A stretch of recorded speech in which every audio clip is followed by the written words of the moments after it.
Magandang umaga mga bata. Magandang umaga, ibig sabihin, good morning. Okay? Kayo nga, magandang umaga, good morning. Okay. So ngayong umaga, this morning, ay tatalakayin natin, we are going to discuss about paggamit ng magagalang na pananalita sa pagpapahayag ng sariling karanasan. Okay? So, kunin ninyo ang inyong aklat sa pahina 8. Okay? Buksan ang inyong aklat sa pahina 8. Okay? Page 8. This book, Gintong Diwa, Filipino. Okay? And page 8. Okay. So, paggamit ng magagalang na pananalita sa pagpapahayag ng sariling karanasan. Ibig sabihin, using polite words. Okay? Polite words when you introduce yourself. Okay? So, ngayong umaga ay matutunghayan natin kung ano yung mga magagalang na salita na pwede nating gamitin sa pagpapahayag ng sariling karanasan. Okay? When you share your experiences, everything that you do. So, how are you going to share it to others in a polite manner, in a polite way? So, we are going to find out. Okay? So, sa page 8, may mga pahayag tayo dito. Okay? So, basahin natin. Maraming pangyayari ang nararanasan natin sa araw-araw. Okay? So, there are a lot of happenings that we experience every day. Nangyayari ang mga karanasan sa ating tahanan, paaralan, at paligid. So these experiences happened from home. We also experience this at school and also everywhere we go. Okay? So mahalagang maging magalang sa pagpapahayag ng sariling karanasan. It is important to use polite words to share your experiences in a polite way. So remember our lesson in English, yung polite expression. Okay? So, those are just example. Okay? We use other words sa Filipino when we do magalang na pagpapahayag. Magalang means polite. Everybody say magalang. Okay, very good. So, ating basahin ang usapang ito. Okay? Kumusta mga anak? Ang unang araw ninyo sa paaralan. Ibig sabihin, how was your first day? Kids, how was your first day in school? Kids? So, nag-ask ang papa. Okay? Kung kumusta daw ang first day of school ninyo. Okay? So, how are you going to answer that? So, ito, boy. Ano si boy? Okay? He answered. Medyo nahiya po akong pumasok sa silid-aralan. Hinawakan po ako sa kamay ng aming guro. Pinaupo niya ako malapit sa kanyang mesa. Isa-isa niya kaming tinawag. Nawala ang takot ko pagkatapos kong magpakilala sa klase. Okay? So he shared that he was shy. Okay? But his teacher held his hand and sat beside the teacher. Okay? Near the teacher's table. Okay? So, one by one, they were called, and that's the time that nawala yung takot niya. Nawala na siya nahadlok. Okay? Kaya sila naman tanan nagpaila-ila. Lahat sila nagpakilala. Okay? So, yun yung mga naranasan niya sa school, sa first day niya. Do you follow? Ito namang isa, ang girl, ito yung sagot niya. Okay? Sagot means answer. Okay? Masaya po ang unang araw ko sa paaralan. Okay? It was a very happy experience in school. Ang iba ko pong kaklase ay mga kaklase ko noong kinder. Okay? Si Teacher Karina ang aming guro. nasa section masipag po ako. Okay? So she shared that her classmates were her classmates also back in kinder. Okay? So, my friends na siya kaagad kasi they know each other already. Okay? So, naging magalang ba sa pagkukwento ang dalawang bata? Magalang ka rin ba kapag nagkukwento sa iyong mga magulang at nakakatandang kasapi ng pamilya? Okay. When we share our experiences to older people, we use the following words. Ano ito? Okay? Ang mga salitang po at ho ay ginagamit sa magalang na pagkukwento. Okay? So we use these words as Filipinos. Okay? We are known for using po, opo, at ho when we show our respect to elders. Okay? Yung mga tao na mas matanda pa sa atin, like sina mama, papa, lolo, lola, ate, kuya, tito, tita, okay? If we talk to them, when we talk to them, we use po, opo, at ho. That is a sign of magalang na pagkukwento or magalang na pananalita. Okay? So, if we speak Filipino, you should use po, opo, at ho. Nakuha? Okay. Magalang din ang pagkukwento na may mahinahong tono ng boses. Okay? So, dapat kalma lang ang pagstorya. Dili pinasinggit. Okay? Dili pinasinggit. Okay. Ang tamang kilos ay nagpapakita rin ng magalang na pagkukwento. Higit ding mabuti kung masaya ang pagkukwento. Okay? Ang tamang kilos. So, meaning, when you talk to people who are older than you, so dapat sakto po daw imong liho. Dili ka magsigiglangas. You sit properly. You stand properly. And also, give your storytelling energy para mas masaya so that it will be very joyful. Nakuha? Okay. So, may mga tanong ba? Ha? So, wag niyong kalimutan kapag ang sentence, if ang statement o yung sinabi ay may po at ho or opo, ibig sabihin, yan ay magalang. Do not forget, okay? Po at ho. That means magalang na pagkukwento. Okay? So, punta tayo sa pahina 14. Okay? Pahina 14. Anghel ng tahanan. Anghel means angel. Okay? Angel at home. Okay. So, do you follow? Okay. Pag na-open na yung book, punta tayo sa tugma. Okay? Si tugma ay kadalasang binubuo ng dalawang taludtod o linya. Okay? So, kani si tugma, in short, it means rhyme. Okay? Rhyme gani meaning pariha og sound. They sound alike. Okay? Pariha sila. Okay? So, dalawang taludtod because, for example, sa poem, okay? Or if you're reading some stories, mga stories na naka-arrange like a poem. So, ang mga last ng words, ana, usually, yung mga writer, yung sumusulat ng mga kwento, minsan, ginagawa nila, they use tugma to make it sound nice. Okay? So, if they sound alike, if they rhyme, tugma, if they sound alike, so that means na tugma sila. So, let's find out if these words that I'm going to show you are tugma. Okay? So, let's have number 1. Gulay, kanin. Tugma ba sila? Tugma means, do they sound alike? Gulay, kanin. Sounds like or hindi? Hindi. Okay? Because the ending sound is sa gulay ay I.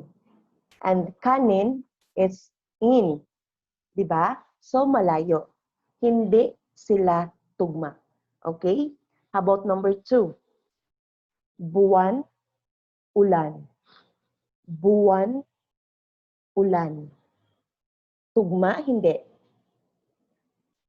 Kayo nga, buwan, ulan.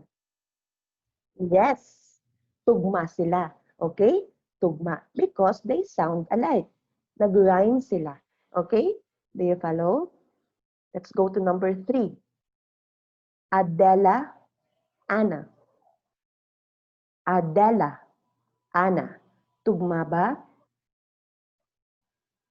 Ang dalawang pangalan, these two names ends with A. Diba? A. Adela. Ana. So, tugma sila. Okay? Tugma. Because they have the same ending sound. Adela. Ana. Okay? So, nakuha na. Ano ang tugma? Let's go to number 4. Pagkain. Pagkain. Itlog. Itlog. Tugma ba? Hindi. Okay? Pagkain. Itlog. So, hindi sila tugma because wala silang the same ending sound. Do you follow? Very good. Number 5. Gatas. Tubig. Gatas. Tubig. Sounds like hindi. Very good. Hindi sila tugma. Dahil ang ending sound ay gatas. Tubig. Okay? So, malayo. Hindi sila tugma. Nakuha na ano ang tugma? Okay? Ang tugma, yung the same ending sound. Okay? Very good. So, let's move forward. So, basahin muna natin ang kwento tungkol sa anghel ng tahanan. Pagkatapos niyong basahin ito, okay? Tingnan nyo. Nakaupo sa sala sina Lolo Carding, Lola Pining at Carlo. Sabik nilang hinihintay ang pagdating ng mga magulang ni Carlo mula sa ospital. So, tingnan ninyo mamaya, pag mabasa ninyo ang kwento sa pahina 15, so basahin ninyo kung ano ang ibig sabihin ng sinasabi nilang anghel ng tahanan. Maliwanag ba? Okay. So, punta tayo sa pahina 17. Okay? 17 or 17. Page 17. Pagtukoy ng pamagat, may akda at tagaguhit ng aklat o kwento. Pagtukoy sa gawain ng may akda at tagaguhit. So meaning, identifying the title. Pamagat means title. See? Okay. Pamagat is yung title o pangalan ng aklat o akda. So meaning, you are referring to the title. Unsay title sa book? For example, just like our book in Filipino, ano ang title niya? This is the title. Do you follow? Ito ang pamagat. Ikaw nga, pamagat. Very good. Pamagat means title. Okay? So the title of our book in Filipino is Gintong Diwa. Okay? That is the title. Next. May akda. Okay? So si May akda, siya yung author o author ang tawag sa taong sumulat ng aklat o akda. Siya yung writer. Siya ang nag-make sa book. Okay? Siya ang nagsulat. Everything that you read in your book is written. Okay? Was written by May akda or author. Okay? Ikaw nga, sabi, May akda. Very good. So, yung may akda, yun yung taong sumusulat. The one who has written the book. Okay? So, sa book natin, marami sila. Okay? There are a lot of them. Okay? Marami silang sumulat ng book na ito. They help each other to come up with this book. Okay? Let's go to the third part of the book cover. Tagaguhit. Okay? Si tagaguhit, siya ang ilustrador, ang taong gumuguhit ng mga larawan sa mga akda at aklat. So siya ang ga-draw, ga-design. Okay? If you try to see yung mga books natin, it is more nice, it's nicer, if yung book natin may mga drawings, di ba? Okay. So if may mga drawings yung books natin, inside, outside, and inside, so ang tawag doon, tagaguhit. In English, illustrator. Okay? Illustrator. So siya yung ga-draw sa mga pictures, sa mga images. Okay? Hello? Very good. Okay. So now, we have here an example sa page 17. I want you to follow. Okay? So doon po sa amin. This is the book. Example lang na siya.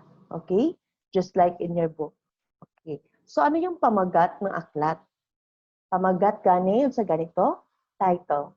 Okay? So as you see, doon po sa amin ang pamagat. Okay? Usually you see the title yung mga bigger. Okay? Naka-bigger na text siya. Dagko siya tanawon. And it's placed at the center. It's placed at the center of the book. Okay? So, ang title is, Doon po sa amin. Okay? So, copy.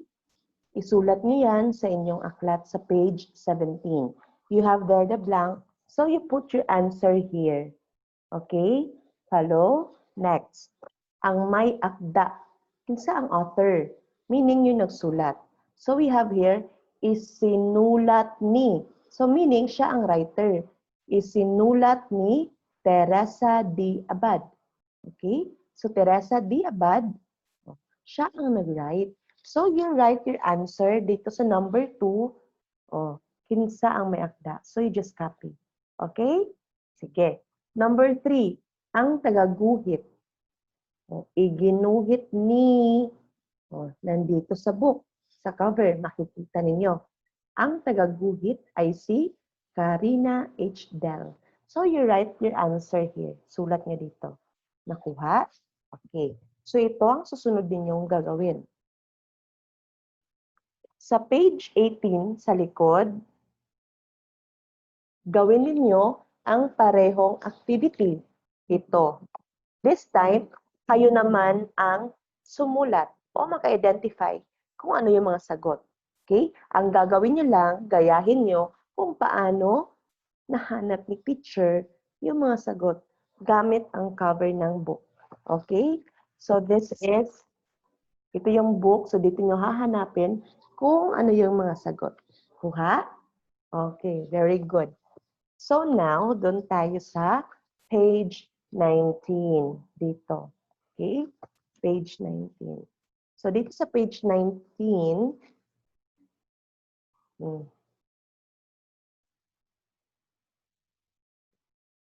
wait lang.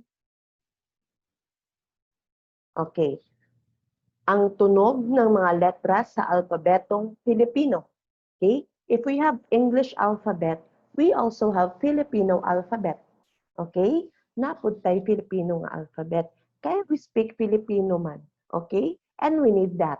Okay? Kailangan natin ng alpabetong Filipino para patuloy nating magamit ang ating natural na pananalita.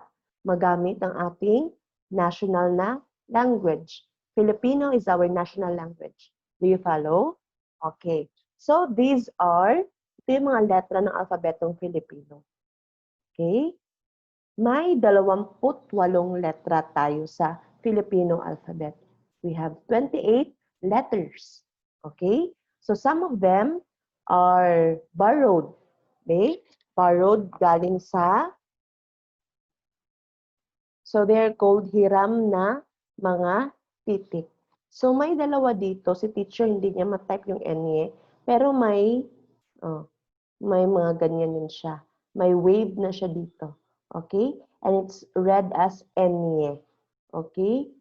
Si teacher hindi lang niya ma-find kung saan yun lagay yung enye sa ano.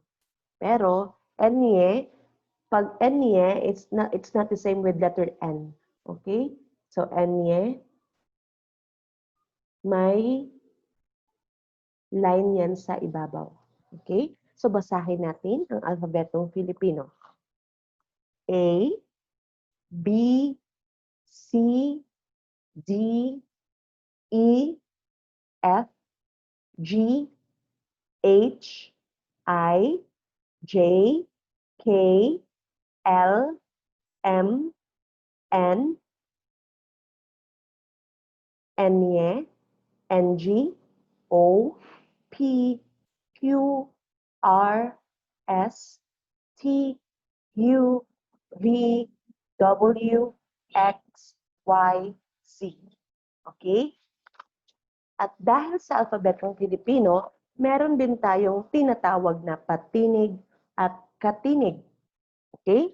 So si patinig, just like in English alphabet, we call them vowel. So do you know what's vowel? Remember the 5 letters in our vowel? Ha? Ano nga yun? Yung vowels? Oh. If you try to observe dito, they have different colors. We have 2 different colors sa alphabet natin. So the white colored letters, sila ang patinig, vowel. Okay? So, sa Filipino, binabasa sila as I, o, U. Kayo nga? I, o, U. So, I, o, U. Sila ang patinig. Okay? So, you see, 5. 5 sila, kapatinig. 5. I, o, U. Okay? So, dito naman, yung mga yellow o dilaw na mga letra, sila ang katinig. Katinig. Katinig in English is consonant.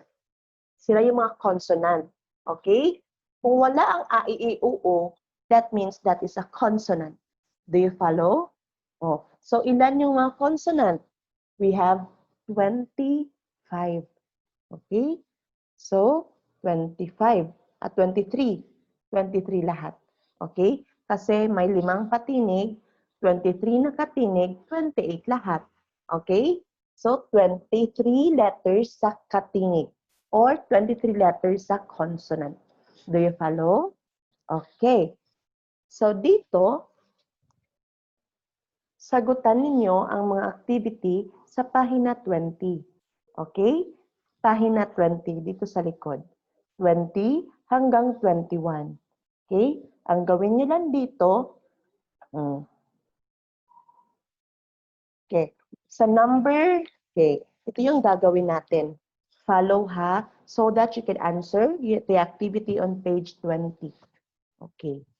So you are going to circle the letter na sinasabi ni teacher. Kung unsang ingon ni teacher sa kada number nga letter, mao to inyong circulan. Let us say, may ingon si teacher of K. K. So you circle the letter K. Okay? Kuha? Sige. Paminaw ha. Number 1. Number 1. B. B. Kuha. Number 2. A. A. Number 3. K. K. Number 4. Ng. Ng. Number 5.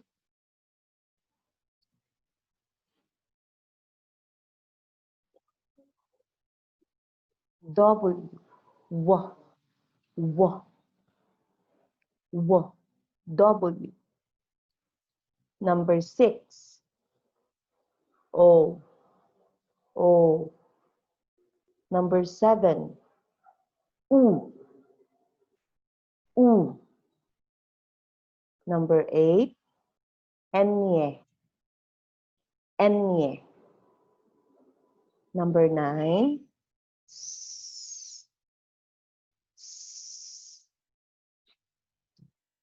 Number 10. P. P. Kuha? Okay, very good. So, dito tayo sa pahina 21. So, ito yung gagawin ninyo. Kada letter, remember, may patinig at katinig. Si P, ito yung patinig, vowel. K is katinig. So, ang gagawin ninyo, identify ninyo ang kada letter kung patinig or katinig. Do you follow? Okay. So, I hope na ma-enjoy kayo sa pagsagot at galingan ninyo. Kung may mga tanong kayo, huwag mahiyang magtanong kay teacher. Okay? Happy learning, grade 1!